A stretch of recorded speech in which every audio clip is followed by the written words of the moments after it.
Movie का start एक crime scene से होता है जहाँ पर पुलिस कुछ डेड बॉडीज की इन्वेस्टिगेशन कर रही होती है। इन्वेस्टिगेशन के दौरान पुलिस को एक यंग लड़की की डेड बॉडी जमीन पर दफन मिलती है। अब यहाँ पर नोटिस करने वाली बात होती है, पुलिस को जितनी भी डेड बॉडीज मिली थी सबकी बॉडीज में बहुत ही गहरे चोट के निशान मिले थे और सब के सब इसी घर से बिलोंग करते थे। और सबसे शॉक्ड वाली बात होती है, जो पुलिस वाले को लड़की मिली थी उसकी बॉडी में एक भी निशान ऐसा नहीं था जो कि उसे चोट लगी हो। और इससे ज्यादा हैरान वाली बात तो ये थी कि वो लड़की इस घर से बिलोंग ही नहीं करती थी। अब पुलिस वाले को उसका नाम भी नहीं पता था और उसके बारे में कोई इन्फॉर्मेशन भी नहीं पता चल रही थी, इसलिए पुलिस वाले उस लड़की का नाम जैंडो रख देते हैं। तभी पुलिस वाले जैंडो को इन्फॉर्मेशन जानने के लिए उसे ऑटोप्सी पोस्टमार्टम के लिए भेज दिया जाता है। नेक्स्ट सीन में हम ऑस्टिन और उसके फादर को देखते हैं जो कि एक जली डेड बॉडी का पोस्टमार्टम कर रहे थे। फिर कुछ टाइम बाद हम देखते हैं ऑस्टिन की एक फ्रेंड उससे मिलने के लिए आती है। उसी दिन वो दोनों मूवी देखने के लिए जाने वाले थे। जाने से पहले ऑस्टिन की फ्रेंड एक डेड बॉडी देखने के लिए फोर्स करती है। अब ऑस्टिन के फादर उस लड़की से कहते हैं कि तुम मॉर्ग्यू के घर में से किसी की भी डेड बॉडी को चूज कर लो और तुम उसे देख सकती हो। जिस बॉडी को ऑस्टिन की फ्रेंड देखती है तो उस बॉडी के पैर में हम देखते हैं कि एक छोटी सी बेल बांधी हुई थी। तब ऑस्टिन की फ्रेंड उस बेल के बारे में उन लोगों से पूछती है। अभी ऑस्टिन के फादर उस लड़की को बताते हैं कि पहले के समय के लोग मर जाते थे तो उन्हें डाउट रहता था और वो सही नहीं पहचान सकते थे कि इंसान मर गया है या कोमा में चला गया है। इसी पहचान के लिए डेड बॉडी के पैर में बेल बांध दी जाती थी। इसका ये पता चल जाता था कि वो जिंदा है या मर गया है। इसलिए ऑस्टिन के फादर इस चीज को आज तक फॉलो करते आ रहे हैं। अब ऑस्टिन की फ्रेंड और ऑस्टिन वहाँ से जैसे ही जाने लगते हैं तब वहाँ पर देखते हैं कि पुलिस वाले आ जाते हैं जैंडो की डेड बॉडी को लेकर। तभी पुलिस वाले ऑस्टिन के फादर को कहते हैं कि हमें जैंडो की डेड बॉडी रिपोर्ट सुबह तक चाहिए। तब ये सुनकर ऑस्टिन अपने फ्रेंड को बोलता है कि मैं तुम्हारे साथ अभी नहीं जा सकता हूँ क्योंकि मुझे अपने फादर की हेल्प करनी है, तो हम रात में किसी भी शो में चले जाएंगे। उसके बाद में ऑस्टिन अपने फ्रेंड को वहाँ से भेज देता है। इसके बाद में हम देखते हैं ऑस्टिन और उसका फादर पोस्टमार्टम के लिए रेडी हो जाते हैं। वो दोनों जैंडो के ऑटोप्सी के दौरान काफी ज्यादा परेशान नजर आ रहे थे क्योंकि जैंडो के हाथ की कलाई और पैर की हड्डियां टूटी हुई थी, साथ साथ उसके मोलर टूथ भी गायब था। लेकिन इसके बावजूद भी हम देखते हैं कि जैंडो की डेड बॉडी एकदम फ्रेश थी, यानी कि उसके डेड बॉडी पर चोट का निशान एक भी नहीं था। इसके बाद में हम देखते हैं ऑस्टिन के फादर पोस्टमार्टम को जानने के लिए उसकी डेड बॉडी को चीर फाड़ करने लगते हैं। इसके बाद में हम देखते हैं जैंडो के इंटरनल पार्ट यानी कि उसके लंग्स बहुत ही बुरी तरीके से जले हुए थे और ऐसे भी इंटरनल पार्ट्स थे जिन पर कट्स भी लगे हुए थे और उन पर जलने के निशान भी थे। अंदर से तो उसकी बॉडी बहुत ही ज्यादा खराब कंडीशन में थी, लेकिन ऊपर से तो बहुत ही सही डेड बॉडी दिख रही थी। अब यहाँ पर सवाल उठता है कि उसके इंटरनल पार्ट्स इतने खराब कैसे थे। लेकिन ऑस्टिन के फादर तो देखते हैं कि उसकी आईज तो बहुत ही ज्यादा धुंधली हो चुकी थी, यानी कि जैंडो की मौत तो बहुत पहले ही हो चुकी है। उसी के दौरान ऑस्टिन के फादर उसके पेट का चीरफाड़ करते हैं और उसके पेट में से ऐसी चीज मिलती है जो कि किसी को भी पैरालाइज किया जा सकता है, वो भी पूरी तरह से। उसी दौरान ऑस्टिन के फादर को हॉल में से किसी की आवाज सुनाई देती है और उसके बाद में ऑस्टिन के फादर उस आवाज को सुनते हुए आगे जाते हैं। तब वहाँ पर देखते हैं कि उसकी बिल्ली मरी हुई पड़ी है। इसकी वजह से ऑस्टिन के फादर बहुत ही ज्यादा अपसेट हो जाते हैं क्योंकि ऑस्टिन के फादर के पास ये बिल्ली उनकी वाइफ की आखिरी निशानी थी। उसके बाद में ऑस्टिन अपने फादर को बार बार बोल रहा था कि आज हम इसका पोस्टमार्टम नहीं करते हैं, हम कल करेंगे। लेकिन ऑस्टिन के फादर उसकी एक भी बात नहीं मानते हैं और कहते हैं कि हमें अर्जेंट इसका पोस्टमार्टम ही करना पड़ेगा। और उसके बाद में जैंडो की ऑटोप्सी फिर से करने लगते हैं। ऑटोप्सी करने के दौरान ऑस्टिन के फादर को वही मिसिंग मोलर टूथ मिलता है जो कि एक कपड़े में लिपटा हुआ था। अभी ये देखकर दोनों बहुत ही ज्यादा कंफ्यूज हो जाते हैं क्योंकि उसके दांत को ही निकालकर और एक कपड़े में बांधकर और उसी को खिलाने का क्या मतलब होता है। फिर देखते हैं कि ऑस्टिन का फादर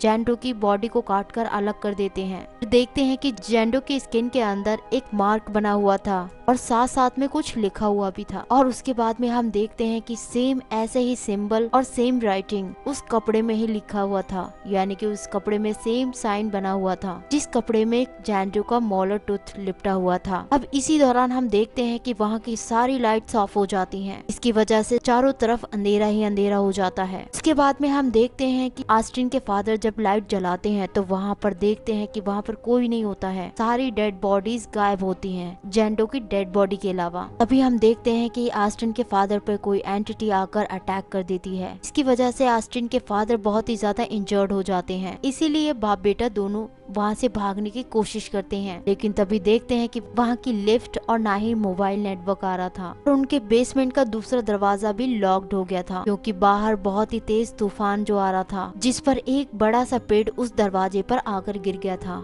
इसके बाद में दोनों समझ जाते हैं कि ये शायद सारा हादसा से ही हो रहा है, जब से जेंडो की डेड बॉडी यहाँ पर आई है, कि जो भी यहाँ पर गड़बड़ी हो रही है वो जेंडो की डेड बॉडी से ही हो रही है। नेक्स्ट सीन में हम देखते हैं ये दोनों जाकर जेंडो की डेड बॉडी को आग लगा देते हैं, लेकिन यहाँ पर हम उल्टा ही देखते हैं कि जेंडो की डेड बॉडी से आग निकलकर पूरे रूम में ही फैल जाती है, जिससे कि वो रूम पूरा जलने लगता है। उसके बाद में ऑस्टिन एक्सटिंग्विश से फायर बुझा देता है, लेकिन आग बुझने के बाद देखते हैं कि जेंडो की डेड बॉडी वैसे की वैसे ही थी। ये देखकर वो दोनों बहुत ज्यादा डर जाते हैं। इसी दौरान हम देखते हैं कि लिफ्ट चलने की आवाज आ जाती है, इसलिए वो दोनों जल्दी से भागकर लिफ्ट के साइड जाते हैं, लेकिन देखते हैं कि लिफ्ट का दरवाजा पूरी तरह से अटक चुका था, वो बंद नहीं हो रहा था। लेकिन तभी देखते हैं कि वो छोटी सी बेल अचानक से बज जाती है, वही सेम घंटी जो कि डेड बॉडी के पैर में थी। अब ये घंटे की आवाज सुनते ही ऑस्टिन के फादर बहुत ज्यादा डर जाते हैं। अब इस बेल की आवाज फॉलो करते हुए ऑस्टिन के फादर एक एक्स को लिफ्ट के बाहर उस आवाज की तरफ फेंक देते हैं, जिसकी वजह से वो आवाज बंद हो जाती है। जब ऑस्टिन लिफ्ट के बाहर से आता है तो देखता है कि उसकी फ्रेंड की डेड बॉडी पड़ी हुई थी।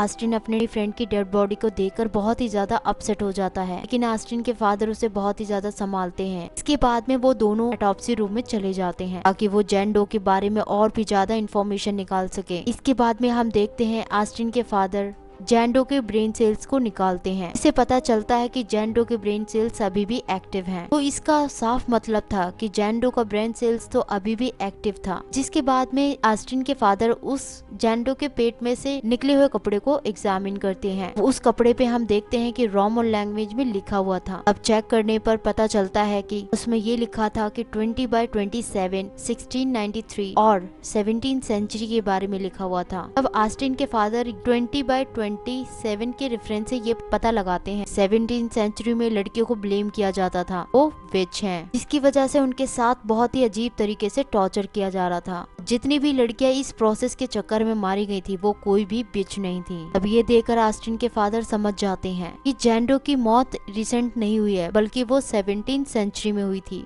तब से लेकर अभी तक जेंडो के ब्रेन सेल्स एक्टिव हैं। इसका ये मतलब था कि जेंडो के साथ जो भी हालत हुई वो हमारे साथ भी करना चाहती है। यही बदला है कि जेंडो उन सब से अपना बदला ले रही है। अब ये सारी बातें जानकर ऑस्टिन के फादर जेंडो की डेड बॉडी के पास में जाकर बोलते हैं कि प्लीज हमें माफ कर दो और तुम अपना बदला मुझसे ले लो, मेरे बेटे को यहाँ से प्लीज जाने दो। अब ऐसा कहते ही ऑस्टिन के फादर के हाथ की कलाई और बोन्स अपने आप ही टूटने लगते हैं और तो और उनकी इंटरनल पार्ट्स की बॉडी अपने आप ही जलने लगती है, सेम वैसे ही जैसे जेंडो के थे। अब ये पेन ऑस्टिन के फादर बिल्कुल भी बर्दाश्त नहीं कर पा रहे थे, इसलिए वो अपने बेटे से बोलते हैं कि प्लीज बेटा मुझे मार डालो। जिसके बाद में ऑस्टिन बहुत ज्यादा रोने लगता है और अपने पापा को ऐसे पेन में नहीं देख सकता था, इसलिए वो एक नाइफ से अपने फादर पर स्टैब कर देता है। जैसे ही ऑस्टिन के फादर मर जाते हैं तो देखते हैं कि जेंडो की डेड बॉडी पूरी तरह से हील हो जाती है। इसके बाद में ऑस्टिन वहाँ से बाहर जाने का रास्ता ढूंढने लगता है। रास्ता ढूंढते ढूंढते आ जाता है वो एक एटिक में। तभी उसे वहाँ पर किसी चीज की आवाज सुनाई देती है। जैसे ही वो टर्न करता है तो वहाँ पर अपने फादर की ही डेड बॉडी को देखता है। ये देखकर बहुत ज्यादा डर जाता है और वहीं डरते हुए नीचे गिर जाता है, जिसकी वजह से वहाँ पर मौके पर ही उसकी मौत हो जाती है। नेक्स्ट डे मॉर्निंग में हम देखते हैं कि जेंडो की रिपोर्ट लेने के लिए वहाँ पर पुलिस आ जाती है, लेकिन उल्टा ही वो देखते हैं कि 3 डेड बॉडीज पड़ी हुई थी, जहाँ पर देखते हैं कि ऑस्टिन और ऑस्टिन के फादर की और ऑस्टिन की फ्रेंड की वहाँ पर डेड बॉडीज थी।